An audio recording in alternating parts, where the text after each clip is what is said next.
Okay, so isang magandang hapon po muli sa inyong lahat at welcome po sa atin pong FB Live, sa atin pong Bible Study sa pangaraw-araw natin tuwing alas 4. So, minsan pa po ay tayo po ay mag-aaral ng salita ng Panginoon sa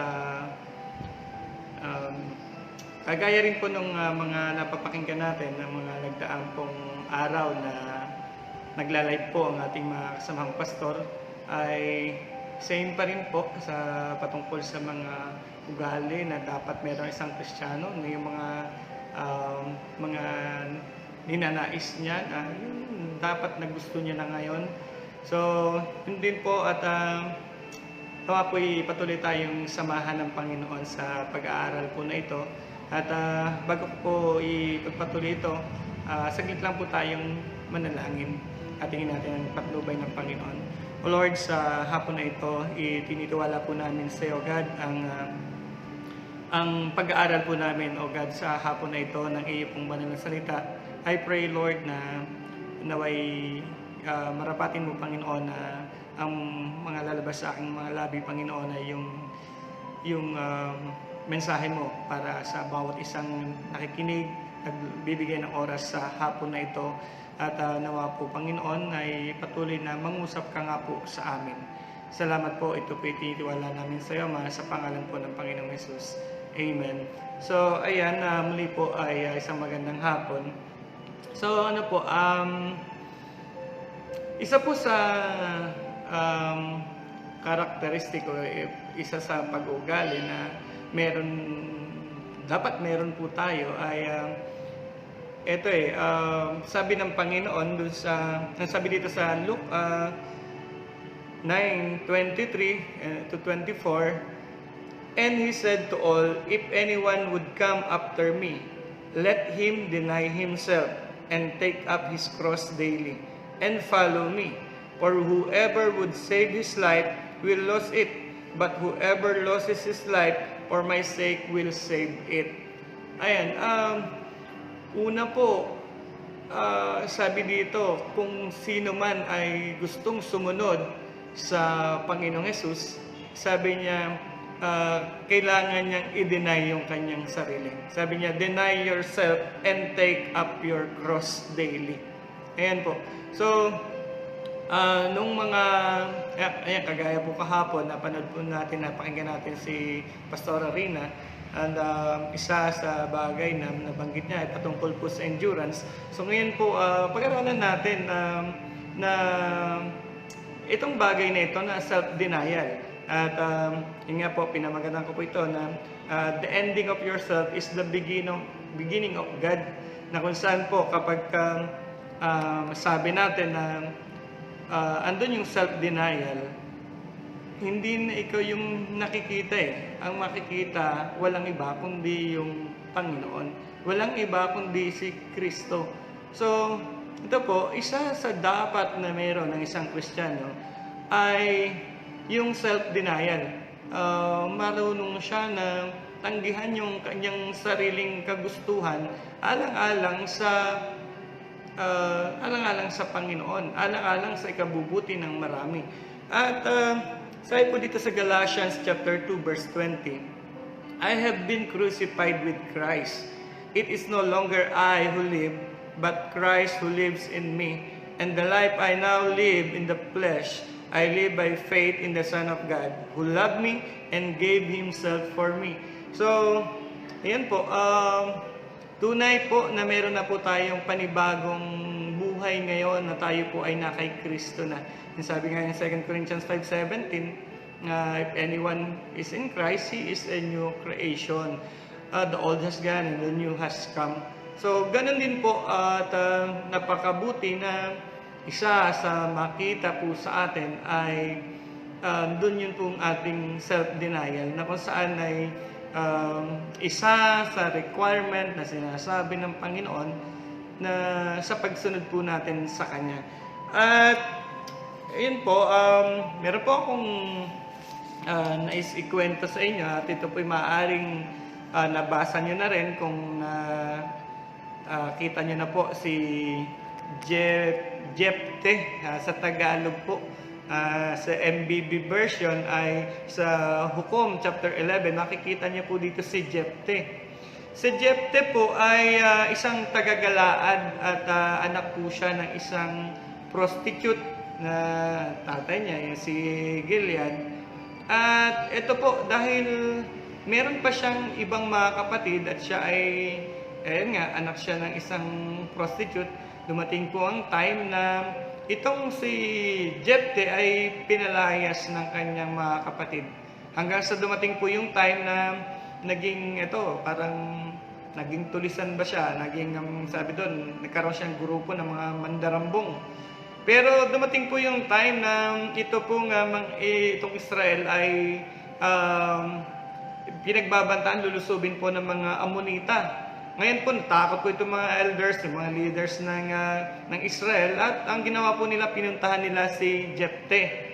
At sinabi sa kanya na siya yung gusto nilang maging pinuno sa pagtatanggol sa Israel at lumaban sa mga Amonita.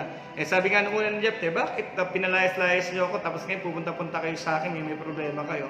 Pero alam niyo po, doon yung pagpayag ni Jepte sa isang kondisyon na siya yung mamumuno sa kanila at pumayag po ito.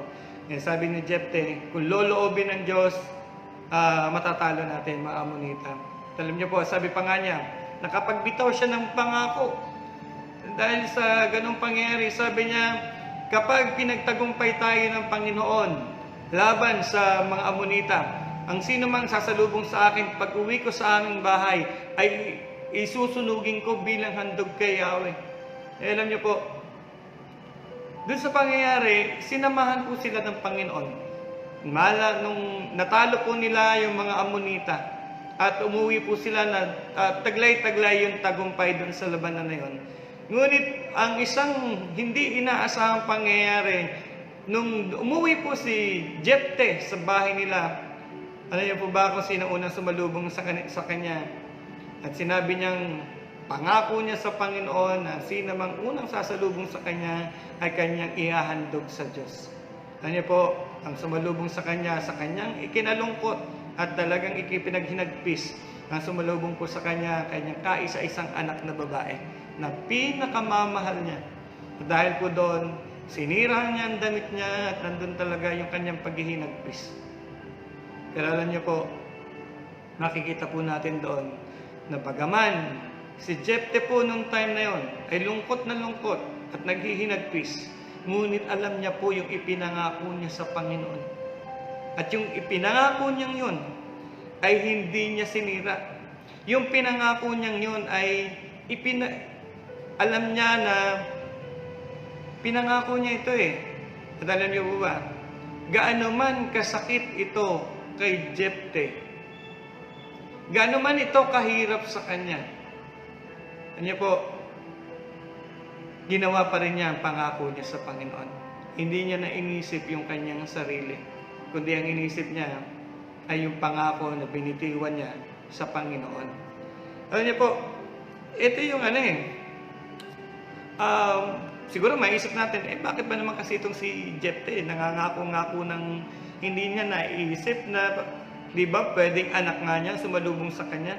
Pero ito po, isang bagay na maganda po siguro na matutunan natin dito sa buhay ni Jepte. Pag meron tayong pinangako sa Panginoon, mahirap man ito, ay magawa natin. Sabi nga po, bilang isang Kristiyano, it is important to us na gawin natin po yung ipinramis natin sa Lord. Kahit na ito ay mga hulugan pa nung ito kagaya ng kay Jepte na napakahirap sa kanyang buhay. Sabi po kasi dito sa Psalms chapter 15 verse 4, ang itinakwil ng Diyos ay di niya pinapakisamahan. Mga may takot kay Yahweh kanyang pinararangalan. Sa pangakong binitiwan, siya'y laging tapat, anuman ang mangyari, salita'y tinutupad. Nandun po yung nandun yung pagtingin po ng Panginoon sa mga taong tumutupad sa kanyang pangako. At ito, yung bagay na yan ay mahirap. Ngunit makikita po natin yung pwede lang sana, siguro, hindi na lang to pa rin ni Jephthah yung pangako niya eh. Pero alam niyo po, nandoon yung kahit na nasasaktan siya, ang pinangako ay ipinangako niya sa Panginoon at alam niya kailangan niyang tuparin yon. At ito po, sa kapanahunan po natin ngayon, maaaring may mga pangako tayo kay Lord, ngunit natetempt tayo na hindi ito tuparin. Nawa po maging encouragement po sana sa atin yung ginawa katapatan ni Jephthah o ni Jephthah. Tinupad niya ang kanyang pangako at nilimot ang ukol sa kanyang sarili. Ito, pag minsan nahihirapan tayo, nagbabago na. Pagka may hirap ng dinaraanan, naiiba na yung sinabi nung mainit na naglilingkod sa Panginoon. Ang gusto po ng Panginoon, sabi nga doon sa verse na binasa natin sa kanina, sa Luke chapter 9, kung gusto nating sumunod sa Panginoon, kailangan nating limutin na ating sarili, pasanin ang krus at sumunod sa Panginoon. Maaaring may nangako po sa atin, meron sa atin na nangangako sa Panginoon, at kung dumarating na sa iyo yung pagkakataon na para bang tila ang hirap na para sa iyo na gawin yung pinangako, maalala natin, ang sabi sa Psalms, sa Awit chapter 15, verse 4, hindi niya kinululugdan yung mga hindi tumutupad sa pangako. So, ito po, kailangan natin matutong itanggihan yung ating sarili at patuloy na mangyari ang kalooban ng Panginoon. Maging si Apostol Pablo po, kita natin kung papaano po na siya po ay talagang hanggang doon na lang yung kanyang talagang pagnanais na makasunod sa Panginoon. Makikita po natin ang mga halimbawa nito, mga Bible character po na ito na ganun po yung iniwan nilang example sa atin. Nasabi niya po dito sa Acts 20 verse 24, "But I do not consider my life of any account as dear to myself, so that I may finish my course and the ministry which I received from the Lord Jesus, to testify solemnly of the gospel of the grace of God." And yun na bagay na ito, ang gusto ni Pablo ay ang patuloy na mangyari ang kalooban ng Panginoon. Mangyari yung matapos niya yung takbuhing inilaan sa kanya ng Panginoon. At kahit ano pa man yung mangyari sa kanyang sarili, okay lang. Sabi nga niya dito sa Acts 21 verse 13, handa ako hindi lamang magpagapos, kundi kahit mamatay doon sa Jerusalem, alang-alang sa pangalan ng Panginoong Jesus. Ano po? Andun yung willingness ni Apostol Pablo na makakakitaan natin ng isang talagang matapat na paglilingkod sa Panginoon, na kahit buhay niya, sabi niya, kahit igapos pa siya doon sa Jerusalem, kahit mamatay pa siya doon, alang-alang sa pangalan ng Panginoong Jesus, gagawin niya. Merong self-denial niyo po. Naalala ko lang po si Demas, na sa kanya pong pagsunod sa Panginoon. Ito yung makikita natin na kinahantungan kapag hindi natin natutunan na yung self-denial. Pag ang inisip mo yung puro sa sarili mo, maaaring kagaya ni Demas. Sa halip na naglilingkod sa Panginoon, lumayo, humiwalay sa Panginoon. At yun po ang hirap kapag hindi nag-manifest po sa atin, hindi natin na-apply yung self-denial bilang isang Kristiyano, na eto na nalilihis po ng landas. Ano po, mayroon tayong bilang mga manggagawa or isang, sabihin natin, isang Kristiyano na hindi ka naman full-time. Pero, ngayon pong Kristiyano na tayo, inaasahan ng Panginoon na sabi nga, take up your cross. Deny yourself and take up your cross and follow me. Inaasahan po ng Panginoon na ito pa rin, yung sarili nating mga kagustuhan, lalo't ito'y hiwalay sa Panginoon. Kailangan na matutunan natin na i-deny ang ating sarili. Niyo po, sa paglilingkod sa Panginoon, may mga pagkakataon po na minsan, di nawawala yung mga bagay-bagay sa simbahan. Alam na, pag nagpapastor ka, minsan, may mga kaguluhan, gusto mo nang gusto mo nang mag-react, minsan gusto mo nang papunan. Pero alam niyo po, kailangan talaga na matutunan natin limutin ang ukol sa ating sarili. Palagpasin yung mga bagay na nararamdaman mo alang-alang sa pagsunod natin sa Panginoong Hesus. Mayroong mga bagay na nararamdaman tayo na hindi natin kailangang pahintulutan. Mayroong mga katuwiran, mayroong mga ipinaglalaban na minsan kailangan mong bitawan alang-alang sa pagsunod natin sa Panginoon. Alam niyo po, lalo na nung bago pa lang nagsisimula, parang lalo na pagka yung nagsisimula ka pangalang na maglingkod sa Lord, andun talaga yung mga testing and trials. Pero, sasabi ko po sa bawat isang nanonood sa atin ngayon, kung dumaraan man po tayo sa mga pagkakataon na gano'n, at natatempt na bumitiw, dahil sa mga sitwasyon, ang pangako po natin, ito pa rin po natin. Ang bagay na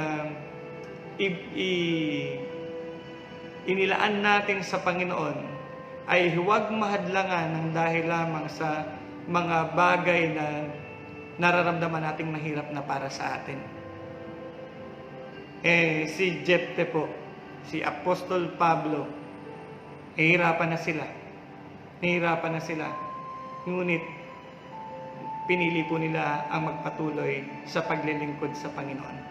Pinili po nila ang gawin, kahit mahirap sa kanila, sapagkat natutunan nila na tanggihan ang kanilang sarili. Marami rin po, mapapanood natin, mababalita natin mga persecuted Christians na hirap na pinagdaraanan nila, pero mas pinili pa rin nila ang sumunod at ang maglingkod sa Panginoon. So, encouragement po sa bawat isa sa atin, ito lang, patuloy nating i-practice ito. Sapagkat kapag i-deny natin ang ating sarili, pag natatapos, kumbaga, ibinababa mo yung sarili mo. Pinipigilan natin yung sarili natin. Doon naman nagsisimula na lalong makita ang Panginoon sa atin pong mga buhay. The more we practice ang self-denial, the more na nakikita ang Panginoon sa atin pong mga buhay. Sabi nga po ng John chapter 3 verse 30, He must increase, but I must decrease. Si Jesus po ang dapat na makita sa atin pong mga buhay. Bilang isang Kristiyano, makita sa atin ang karakter ni Jesus na hindi niya inisip ang kanyang sarili. Sabi niya nga, nung nanalangin siya sa hardin ng Gethsemane, sabi niya, Lord, not my will, but yours be done. Mahirap, alam niya mahirap ang daraanan. Ngunit, nandun ang pagpayag, maging ng Panginoong Jesus, na batahin ang anumang hirap na kanyang pagdaraanan. At bila pong mga alagad ng Panginoon, nawa po, patuloy nating matutunan at i-aim na maparangalan po natin sa atin pong mga buhay bilang tayo mga Kristiyano na ay walang iba kundi ang ating Panginoong Jesus. So, yun lang po, maraming pong salamat sa inyo pong pagsama sa akin sa hapon na ito at nawa po yung napagpala tayo at maalala natin na kung dumarating man tayo sa ganitong pagkakataon ay lalo nating matutunan na kontrolin ang ating pong mga sarili. At kapag na-control na ito, nagkaroon tayo ng self-denial, ang higit na makita po sa atin ay walang iba kundi ang Panginoon Jesus. Sa tayo po'y manalangin. Lord, sa hapon na ito, nagpapasalamat po kami na sa sandaling oras na ito, God, ay naranasan po namin, O Diyos, ang iyong pong pagsama. At tunay nga, Panginoon, na I pray sa mga kapatid ko, Panginoon, sa bawat isa na nanonood, O God, at may iba't ibang sitwasyon na hinaharap sa kanila pong mga buhay. I pray, Lord God, na kung sa pagkakataon dumaraan sila sa mga pagkakataon, O God, na mahihirap na sitwasyon, ay manatili po sa bawat isa ang karakter na ito, Panginoon, na marunong kami, Panginoon, na Lord, na magpakumbaba, natanggihan ang kagustuhan ng aming mga sarili, O God, at ikaw ang mataas sa amin pong mga buhay. Hayaan niyo po na mapagtagumpayan namin ang anumang haharapin namin, O Diyos. At ikaw, O God, ang patuloy na mataas at madakila sa amin pong mga buhay. Ama, maraming salamat po. Pinapupurihan ka namin, pinapasalamatan sa pangalan ng Panginoong Yesus. Amen. God bless you po.